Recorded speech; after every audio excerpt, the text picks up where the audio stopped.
I studied international affairs and economics as a master's degree program. I worked in international trade for 10 years. I've been thinking a lot lately about where we are in the world today, and not just where are we in terms of politics or foreign affairs or government. Where are we personally in the world today? The fears and anxiety, they're so incredibly heightened. But our fears and anxieties aren't led by Donald Trump or whomever might be the villain or the antagonist of your story. Maybe you fear what's going on the other side. It's still the same. It's still fear. I see the same things going on in people's individual lives that they are accusing politicians and leaders and public figures of doing. Individuals all over the place have taken to lying, telling each other what they want to hear. The big nice, I call it the tyranny of nice. It suppresses freedom. It suppresses openness of speech. It suppresses vulnerability. To say, you must be nice. Life isn't always nice. Life is sometimes unfair. Life sometimes hurts.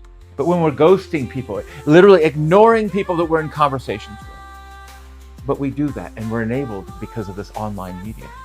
We're allowed in this platform to run away, to hide. We're allowed to become small.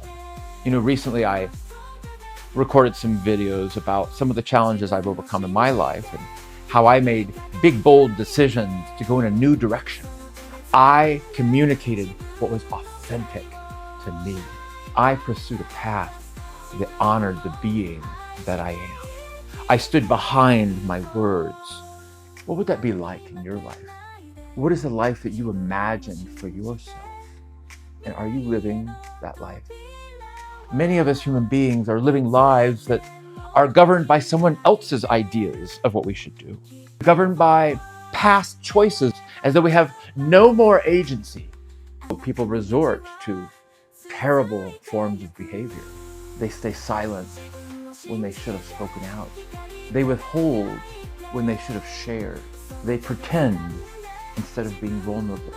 What would it be like for you if you had the strength in your voice to say what you want and that you believe you could have it? I designed a challenge just for this purpose, to get participants more in touch with who and what they are in their bodies, their hearts, their minds, their souls, to be able to come into connection again with those visions that we once had of a life that we would like to lead.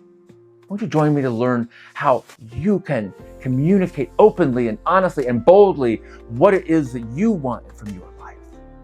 And then begin to put into action the steps, easily doable steps to get there. We don't need to let politicians and so-called world leaders determine our feelings today. Nobody in Washington gets to drive the car for you. Nobody on the television screen gets to drive the car for you. This is your life. I've encountered so many challenges in my life. What I've learned through that is that I can make big decisions. I can be my word, and I can move vision into reality. Join me, April 21st to 25th. Fear to Freedom, a 5-day challenge.